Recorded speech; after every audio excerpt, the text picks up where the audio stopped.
Primeiro eu quero agradecer a generosidade da acolhida, né? E até do convite para falar. Eu queria vir assistir, ela me convidou para falar. E fico me perguntando aqui, né, quem sou eu para comentar falas de pessoas, quem sou eu para comentar falas de pessoas tão capacitadas, né, com quem eu só tenho a aprender.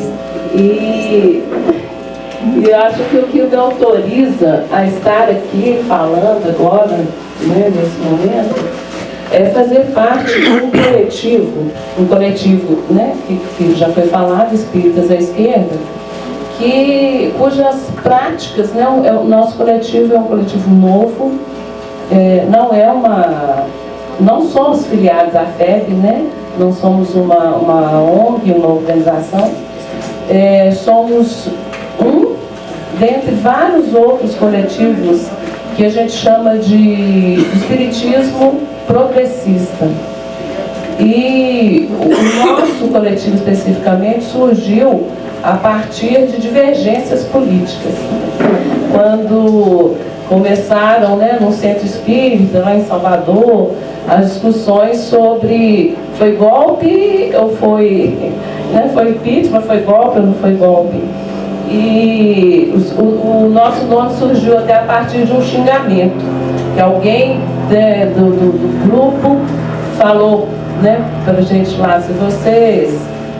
por que vocês não criam então Espíritas à Esquerda? Era um xingamento e virou o nosso nome.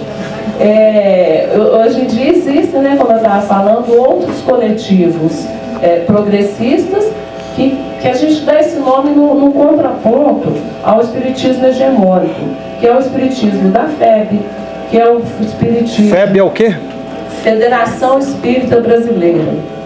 É uma organização, uma federação que congrega vários centros espíritas que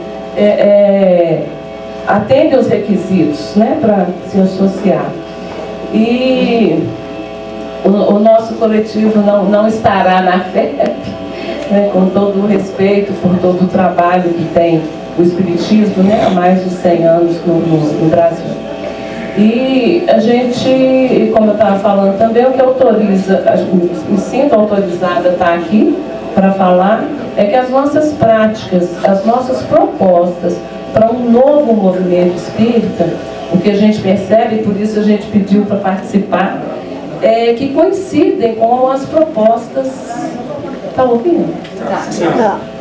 Que coincidem com todas as propostas que são feitas aqui, né, que são defendidas com toda a orientação, né, ética, política, que a gente tem ouvido aqui. Nós entendemos que o reino que Jesus veio anunciar é um reino de uma sociedade justa e fraterna. E que só será possível a construção desse reino, né, por cuja construção nós nos responsabilizamos como espíritas, como pessoas, através da luta política, através das políticas públicas.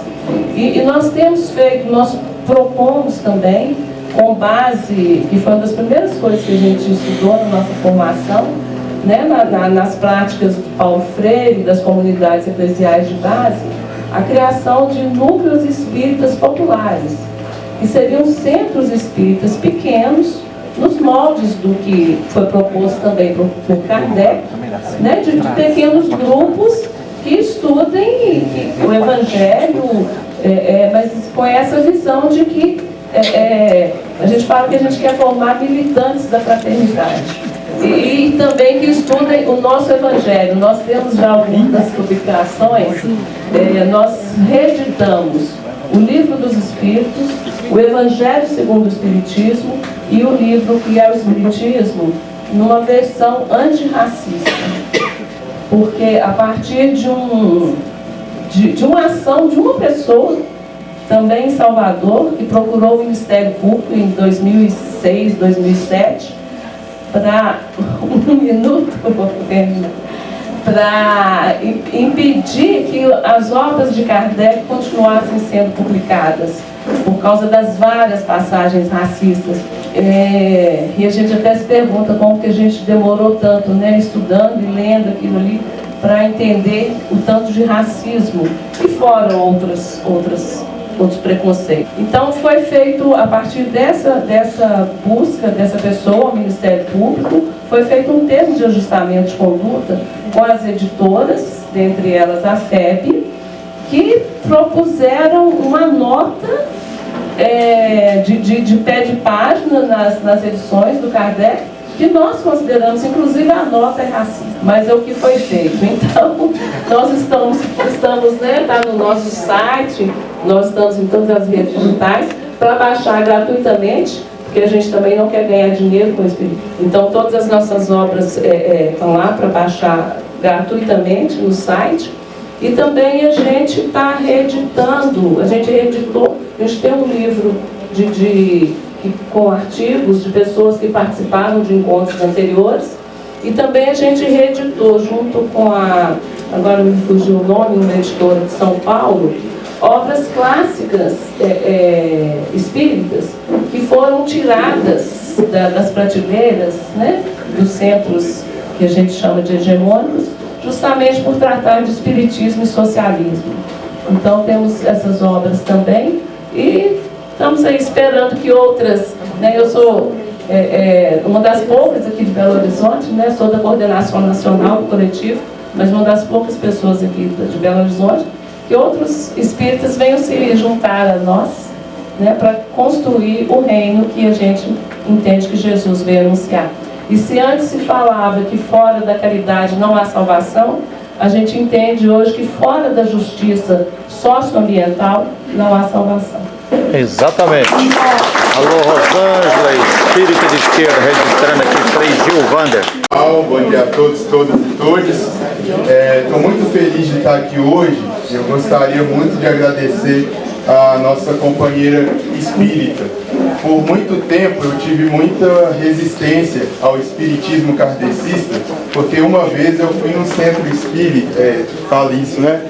Eu fui num centro espírita e o professor explicou pra gente que os negros africanos que vieram para o Brasil tinham sido os cruzados. Então que um anjo lá no céu falou para os cruzados que tinham matado muitas pessoas, que ia vir um período de escravidão no Brasil, e que para pagar pelaquela maldade da Idade Média, então eles iriam para a África para serem escravizados e virem para o Brasil. E eu saí muito mal daquela aula, porque eu fiquei me sentindo como se eu fosse um cruzado e tivesse que ter sido um escravo, porque eu sou quilombola, venho de comunidade quilombola, para pagar os erros do passado. E eu fiquei muito feliz com a intervenção da companheira, porque estão reeditando e fazendo uma releitura antirracista desses pensamentos. Eu fiquei muito agradecido e me sinto agora reconectado, sem essa mágoa que eu tive nessa aula no Espiritismo. Muito obrigado. Primeiro, queria agradecer a toda a organização por poder proporcionar esse evento para a gente. E eu vim trazer duas reflexões que eu acho que são muito importantes para esse momento, mas muito objetivas também. A primeira delas é que a gente tem visto, como foi falado aqui muito bem, uma instrumentalização muito grande da fé das pessoas para projetos de poder muito específicos em relação ao favorecimento de alguns poucos grupos que acabam se usurpando do poder em nome do povo para fazer a sua própria vontade.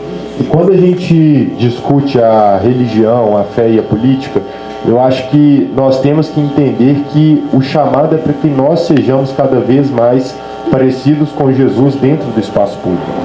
O chamado da religião na política não é um chamado moralista, não é um chamado de domínio, não é um chamado que sobrepõe as outras realidades, mas um chamado para que nós possamos ser mais próximos daquilo que Jesus foi enquanto ele esteve aqui no meio de nós e continua ainda. E esse segundo ponto é um ponto que eu acho que é fundamental para esse debate, que é: Jesus ele fez uma escolha. Jesus ele escolheu estar do lado dos pobres, dos oprimidos, dos perseguidos, dos marginalizados, daqueles que o status quo da época entendia que não era digno de estar no lugar e no encontro de Deus.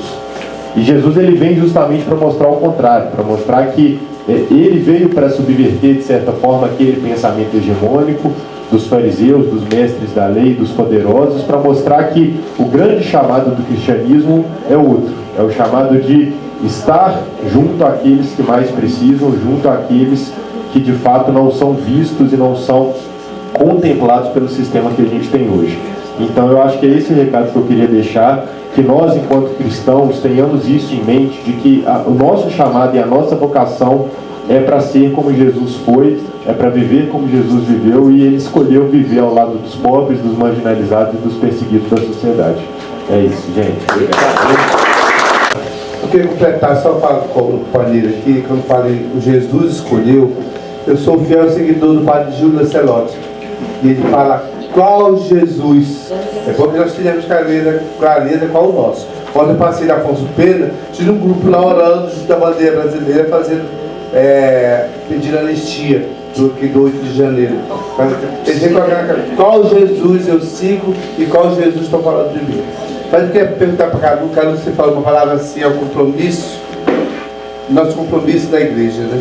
Eu sou dizer que está difícil, está muito difícil. Nós vamos, eu sou católico desde o berço, a gente vai, como dizia Cazuza, vocês vai em homilia e nada, se te dar uma palavra, está difícil. Está muito difícil ser católico hoje em dia, mas eu sou do Marco Diocese, e o nosso bispo lá é governador do terço dos homens. Tá? Os homens que rezam o terço todo dia, quando chega em casa, a mulher é escrava. Então, qual o compromisso que nós temos que ter? Rosângela, porque é muito interessante a gente ver esse movimento que surge dentro do Espiritismo, porque realmente há grupos muito, não somente conservadores, mas reacionários. Mas isso a gente vê em todas as tradições religiosas, inclusive dentro do nosso catolicismo, né? É importante a gente dizer, porque aqui tem muitos irmãos e irmãs evangélicos, né? E eu fiz questão de fazer uma ressalva de que é uma diversidade imensa no mundo evangélico, né? Mas também dentro do catolicismo há muitos grupos reacionários, que, como disse aqui o nosso companheiro, querem instrumentalizar a religião com objetivos muito específicos. Eu acho que o Padre João, né, a Carlusa, todos aqui deram um pouco do sinal. O mais importante para quem se autodeclara cristão é mirar na figura de Jesus. Né? Esquece um pouco de doutrina, de dogma, de regra, e mira um pouco na figura de Jesus. O exercício da política, como o Padre João disse, inclusive com elementos muito claros, eu estava conversando com a Carlúcia, né, como que às vezes, sob o ponto de vista da organização partidária, isso vira às vezes uma faca de 2 legumes. O mais importante é pensar na política como serviço, né? Aquele versículo que a Carlúcia disse aqui, nós professores gostamos muito, porque ele tem 2 notas 10. João 10, 10. Eu vim para que todos tenham vida, e vida plenamente. Esse que é o bom exercício da política, né? Agora, para exercitar dessa forma, com ética, não é fácil. Porque, inclusive, dentro dos grupos políticos, dentro do partido, a gente não é bem compreendido, né? Então, por isso que esses espaços de espiritualidade reforçam um pouco a nossa sanha de ter fé na vida a partir dessa perspectiva. E muito obrigado também, Rosângela, como disse o Glau, né, por trazer esse esforço que você faz dentro dos espíritas e que nós também, de alguma forma, fazemos dentro dos grupos do catolicismo e do mundo evangélico. Muito obrigado.